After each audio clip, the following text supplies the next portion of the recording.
Eu quero aqui fazer só uma breve ponderação. Eu tenho dito desde a campanha eleitoral que serei, como senador, uma das funções principais é fazer essa sabatina do indicado ao Supremo Tribunal Federal. E acho que o indicado tem que ser sabatinado rigorosamente. Quem quer que fosse o presidente, isso eu já dizia durante a campanha eleitoral do ano passado, e quem quer que fosse o indicado. Então, eu preparei uma série de perguntas aqui, bastante técnicas, e alguns esclarecimentos sobre o histórico de Vossa Excelência, mas quero dizer aqui que faria da mesma maneira qualquer que fosse o indicado, qualquer que fosse o presidente. Não existe nenhuma questão pessoal, eu respeito o seu trabalho como advogado, Lava Jato, que foi um trabalho profissional, assim como eu fiz o meu trabalho como juiz, como profissional. Não existe aí nenhuma questão pessoal envolvida, mas é nosso dever fazer uma sabatina com questões que às vezes podem ser difíceis. Como foi colocado aqui pelo senador Alessandro, existe uma preocupação em relação a Vossa Excelência pela proximidade com o presidente da República. Pelo fato de que o Supremo Tribunal Federal é um órgão que tem que ser independente, é uma instituição que tem que ser independente do Poder Executivo. Nessa linha, a minha primeira indagação a Vossa Excelência seria pedir que Vossa Excelência fizesse fosse um pouco mais detalhado em relação às relações com o presidente Lula.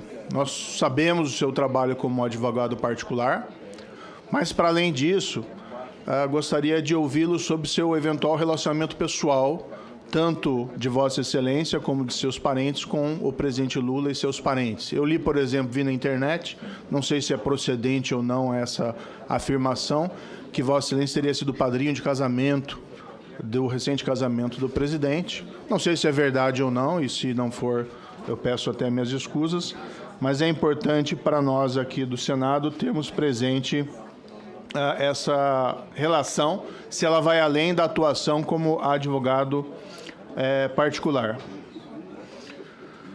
Há uma informação pública também em relação a Vossa Excelência, que Vossa Excelência teria sido contratado por alguns outros investigados na Operação Lava Jato, sem qualquer problema em relação a isso, algo legítimo, por exemplo, para a revisão do acordo da JBS e da JF. Não sei se procede ou não essa afirmação que vi no jornal. Gostaria que Vossa Excelência confirmasse ou não essa contratação. E existe uma arguição, uma DPF no Supremo Tribunal Federal, no qual se busca a revisão de vários acordos de empresas que atuaram na Operação Lava Jato. Nessa linha, a minha indagação seria se nesse seria um caso que o senhor se daria por impedido ou por suspeito de atuação, tendo em vista a sua contratação, se é esse realmente o caso, para a revisão de acordo de alguma dessas empresas. Nessa ainda linha sobre o histórico, eu indagaria a Vossa Excelência se Vossa Excelência advogou perante o Supremo Tribunal Federal ou outras cortes em consultoria ou advocacia por outras pessoas ou empresas investigadas ou impactadas pela Operação Lava Jato. Aqui não é uma questão de curiosidade, mas apenas para que possa, em seguida, responder sobre a questão de impedimentos e suspeição, para nós termos melhor presente em que causas Vossa Excelência se daria eventualmente por impedido ou suspeito no âmbito do Supremo Tribunal Federal. Não estou aqui questionando a sua advocacia de forma nenhuma, também respeito enormemente a advocacia, tenho minha carteira de advogado, mas esses são dados importantes para a nossa deliberação. Vossa Excelência, na Operação Lava Jato, Vossa Excelência defendeu, por exemplo, a incompetência da vara lá de Curitiba e várias outras questões relacionadas a esses processos, nulidades, incompetência, enfim. A minha indagação aqui não é relativa a esses temas específicos, mas em processos no Supremo Tribunal Federal, se Vossa Excelência se daria por impedido ou suspeito, caso as mesmas questões fossem suscitadas por outras partes em processos no STF, por exemplo, relacionados à incompetência. No livro de Vossa Excelência, Lawfare, eu acabei lendo esse livro, Vossa Excelência chega a fazer afirmações de que o processo relacionado ao ex-presidente Lula teria objetivos políticos e geopolíticos, ligados à descoberta e exploração do petróleo na camada pré-sal. Eu não quero aqui questionar essa afirmação, mas indagá-lo o seguinte: diante desse seu juízo de valor, do juízo de valor de Vossa Excelência em relação a esses objetivos da Operação Lava Jato, se Vossa Excelência se afastaria no Supremo Tribunal Federal de qualquer causa relacionada à Operação Lava Jato. Mais uma vez, eu até esclareço aqui, e eu tenho dito isso para os meus colegas, eu não vim ao Senado para discutir a Operação Lava Jato. E aqui também não estou lhe fazendo essas questões para questionar esse seu entendimento, que eu respeito, divirjo, mas respeito, mas apenas para saber, indagá-lo se Vossa Excelência se afastaria desses casos no Supremo Tribunal Federal. Mudando um pouco de temática, no seu livro, Lawfare, e aqui eu tomo a liberdade de citá-lo, Vossa Excelência afirma o seguinte: o Brasil, lamentavelmente, é um terreno fértil para a publicação de reportagens falsas, caluniosas e difamatórias, uma vez que não instituiu um conselho de imprensa ou qualquer outro meio eficaz para receber denúncias relativas às condutas ilícitas praticadas pelos veículos de comunicação. Eu queria pedir a Vossa Excelência que esclarecesse esse trecho. Esse livro acho que foi escrito já faz algum tempo, e se Vossa Excelência ainda entende pertinente a instauração de alguma espécie de controle da imprensa através da instituição de um órgão como um conselho de imprensa.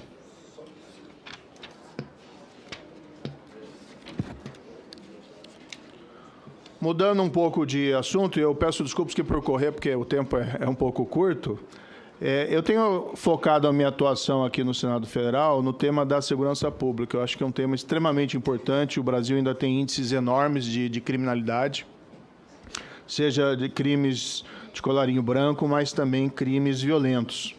E nós temos visto, a sociedade tem visto recentemente, doutor Cristiano, algumas decisões judiciais que têm gerado uma certa celeuma, especialmente envolvendo buscas pessoais. Existe um entendimento, por exemplo, do Superior Tribunal de Justiça, de que guardas municipais não podem fazer buscas pessoais. E isso tem gerado invalidação de flagrantes de pessoas encontradas na posse de drogas. Do outro lado, nós vimos recentemente uma decisão de uma corte também inferior, invalidando uma busca pessoal feita pela PM, relacionada a 2 quilos de cocaína e um suposto membro do PCC. Houve uma invalidação pelo entendimento de que não havia uma justificativa para aquela busca. A pessoa mostrou nervosismo, tentou fugir da polícia, segundo pelo menos as informações que eu colhi. Ainda assim foi feita a busca, foi encontrada a droga, mas o processo foi anulado.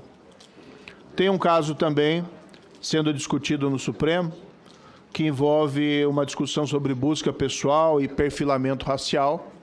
E claro que nenhuma busca pessoal pode ser motivada por estereótipos raciais ou coisa dessa espécie. É um caso ainda pendente para ser decidido. E a minha indagação a Vossa Excelência, gostaria de ouvir a sua opinião sobre esse tema. Claro que, se eventualmente ainda está informação, fique absolutamente tranquilo, não é uma pegadinha aqui, nenhum objetivo de fazer isso. Mas se Vossa Excelência já tem uma posição sobre esse tema, e que tem gerado uma certa celeuma na sociedade, essas invalidações relacionadas a essas apreensões específicas.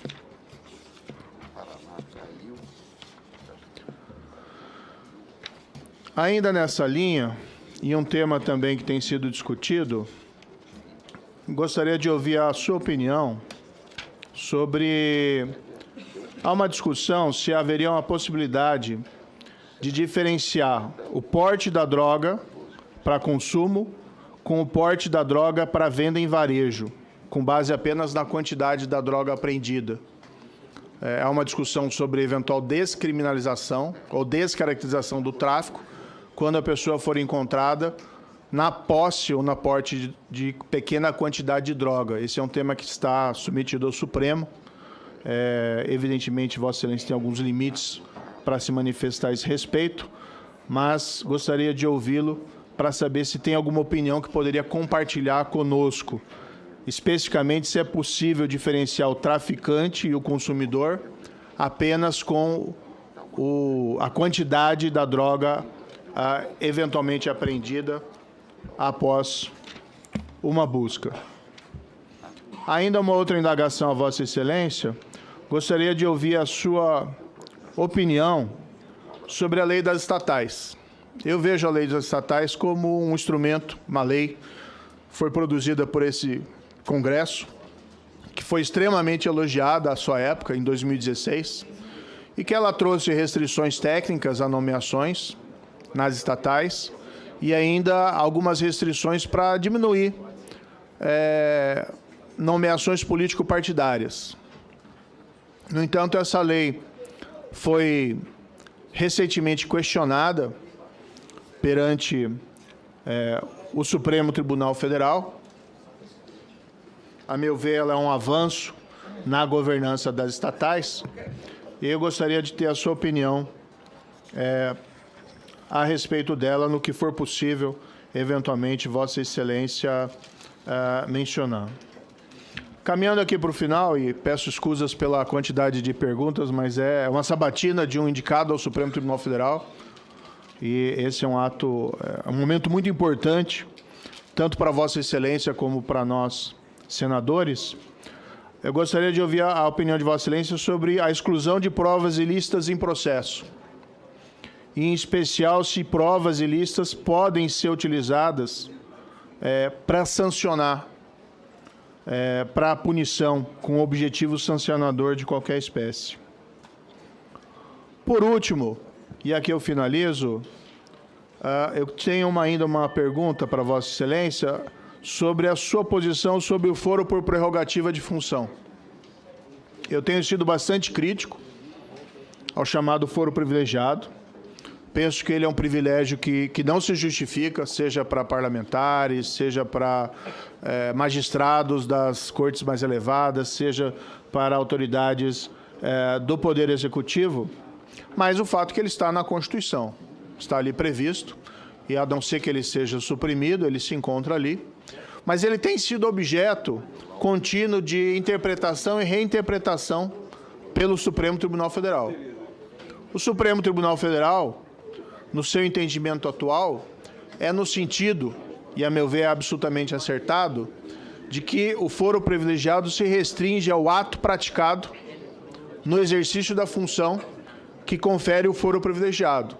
Ou seja, um ato praticado antes do exercício de um mandato parlamentar ou do exercício de um cargo de ministro do Estado não estaria abrangido por esse privilégio e seria julgado pelas instâncias inferiores. No fundo, é uma tentativa de limitar, e até é importante isso, Vossa Excelência está indo para o Supremo Tribunal Federal, diminuir a carga de processos do Supremo, permitindo que haja uma deliberação ótima e mais qualificada sobre todos os casos.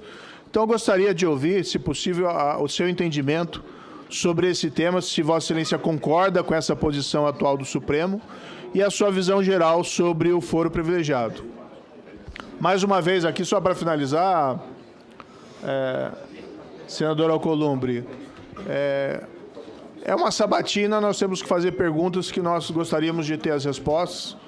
Tentei me focar aqui nas questões jurídicas, mas algumas relacionadas especialmente ao seu histórico, né, e a sua relação com o presidente, elas são inevitáveis, já que existem esses questionamentos sobre o princípio da impessoalidade e a eventual independência do Supremo.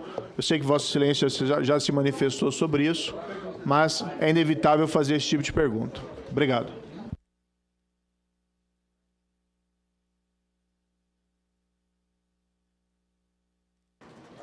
Alô? Obrigado, senador veneziano. Então, eu vou começar respondendo as perguntas que foram formuladas pelo senador Sérgio Moro. A minha relação com o presidente Lula é uma relação que se estabeleceu ao longo do tempo. Na condição de advogado, eu tive uma convivência bastante frequente com o presidente Lula. Não fui padrinho do casamento do presidente Lula e prezo muito esta relação, assim como a relação que tenho com outras pessoas, inclusive deste Senado da República. Talvez um dado eu posso trazer a Vossas Excelências. Neste ano, nós estamos no mês de junho, a única vez que eu estive presencialmente com o presidente Lula foi o dia que eu fui convidado a ir ao Palácio do Planalto para receber o convite para ser indicado ao Supremo Tribunal Federal. E nessa reunião, além do presidente Lula, estavam o ministro da Casa Civil, o ministro da AGU, o ministro da Justiça e, por algum período, o senador Jacques Wagner. E também o ministro Alexandre Padilha. Então, a minha relação, ela tem esses contornos, eu jamais vou negá-la. Ao contrário, como já disse na minha apresentação, sou grato ao presidente Lula por ter indicado o meu nome ao Supremo Tribunal Federal e para que fosse feito o crivo deste Senado da República. Com relação à suspeição, impedimento, como eu já disse anteriormente, senador Sérgio Moro, as regras objetivas, elas podem, desde logo, serem tratadas e enfrentadas. Então, a regra objetiva, os processos em que eu funcionei como advogado, se aprovado for por esse Senado, eu não poderei vir a julgar este processo ou esta causa se estiver no Supremo Tribunal Federal.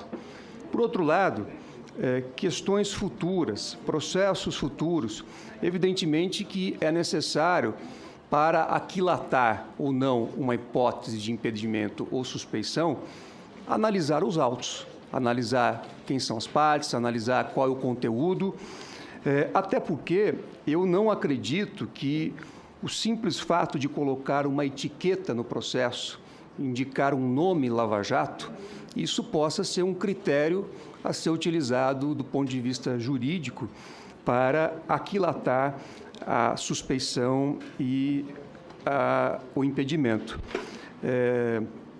Sem nenhuma crítica, no mundo jurídico, todos nós sabemos que, no passado recente,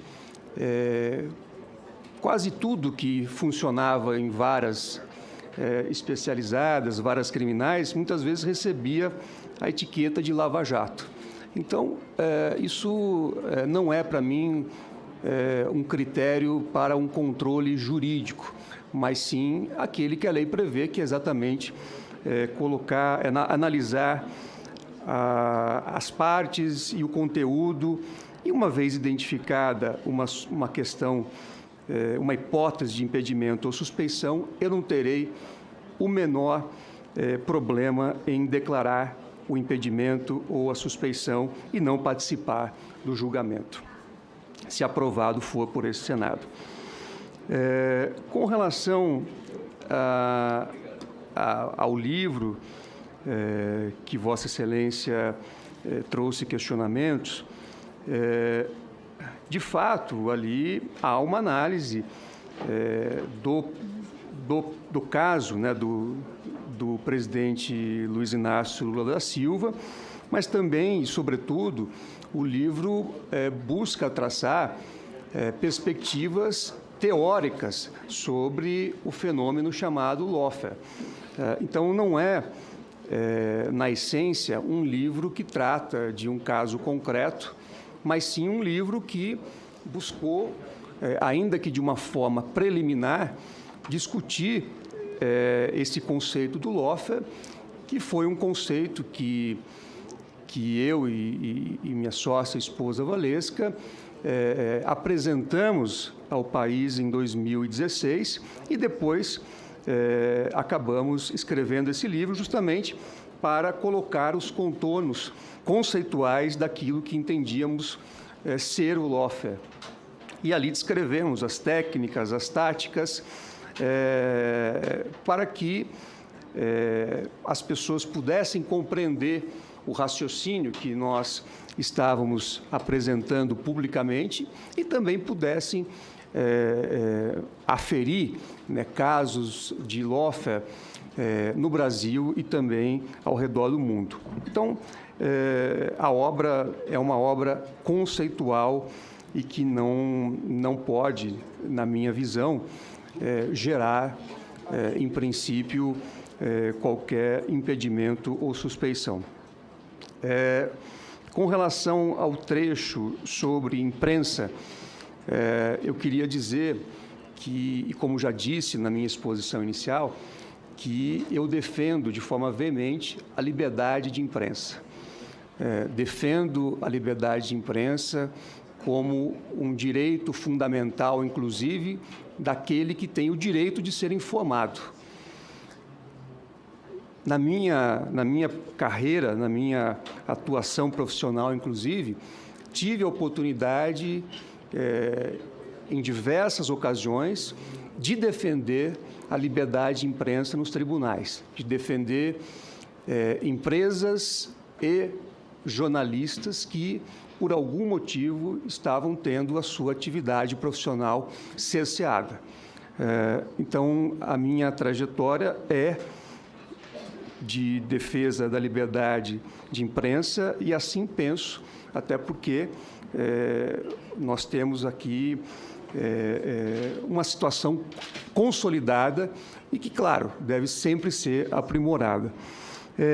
A referência a conselho de imprensa, senador, na verdade, nesse trecho do livro, o que se buscou fazer foi uma análise comparativa com leis de outros países, nesse caso em particular com a legislação inglesa, que disciplina a questão da prova, da utilização da prova na mídia durante o processo. Então, não defendemos ali um modelo, mas sim colocamos em discussão algumas ideias a partir da experiência internacional, a partir da legislação internacional, consignando que eu sou contra a importação de legislação internacional sem nenhum espírito crítico. Eu acho que o Brasil tem a sua realidade e essa realidade deve ser levada em consideração, evidentemente. Mas aí, esse é o papel relevante, né, que este Senado da República faz em prol da sociedade, que é editar as leis assim que haja uma necessidade, uma demanda da sociedade. Com relação à questão de drogas, e Vossa Excelência citou uma situação concreta que envolvia um guarda civil,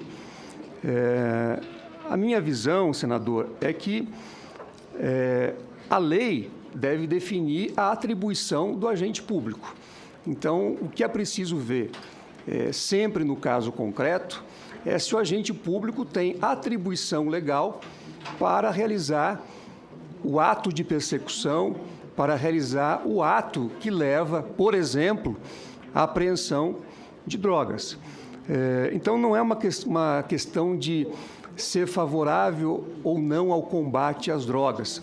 Eu acho que a minha visão, efetivamente, é que a droga é um mal que precisa ser combatido. E, por isso, esse Senado tem, inclusive, aprimorado a legislação com esse objetivo, acredito, de promover o combate às drogas e aos temas que estão relacionados. Então, a única observação que eu faço dentro de um Estado de Direito, os agentes públicos precisam ter as suas atribuições definidas em lei, sobretudo quando realizam atos de persecução. O Estado não pode adotar a regra do vale tudo, né? O Estado tem um poder enorme e esse poder deve ser contido sempre que usado fora daquilo que prevê a lei ou usado com abuso. Em relação à lei das estatais, efetivamente, este Congresso aprovou uma lei que prevê restrições. Eu não posso aqui tratar especificamente da lei, porque se Vossas Excelências aprovarem o meu nome, eu provavelmente terei que analisar esse assunto, porque está em discussão no Supremo Tribunal Federal. Agora, eu posso dizer, em tese, e isso é pacífico na doutrina, que as restrições a direitos subjetivos, elas sempre precisam estar acompanhadas de alguns requisitos, em especial a necessidade, né, e a adequação, a proporcionalidade em relação à proibição que está sendo estabelecida. Quer dizer, é razoável que se estabeleça determinada proibição para uma situação concreta? Então, esses requisitos não são meus, são requisitos da doutrina e que, quando existe a imposição de uma restrição, é possível que haja, em tese, o questionamento nessa perspectiva de verificar a adequação e a proporcionalidade. E é um entendimento já bastante pacificado na doutrina, acredito eu. Em relação ao uso de provas ilícitas no processo para promover atos de persecução, para acusar alguém, também aqui temos uma visão na doutrina que, de um lado, há autores, há juristas que entendem que a prova ilícita só pode ser usada como meio de defesa, ela pode ser usada, mas exclusivamente como meio de defesa, e há uma outra corrente que entende que se a prova ilícita, mesmo com esse caráter, ela aponta uma determinada conduta ilícita do Estado, ela pode ser usada também para punição do agente. Reconheço, salvo o melhor engano, que prevalece a primeira corrente, mas existem essas duas correntes que disciplinam, enfim, essa questão do uso da prova ilícita no processo. A questão do foro por prerrogativa de função, efetivamente, é um assunto que está disciplinado na Constituição, é um assunto que vem sendo também analisado pelo Supremo Tribunal Federal, que, no seu mais recente pronunciamento, de fato, restringiu a prerrogativa do foro para os crimes hipoteticamente cometidos no exercício da função do agente público.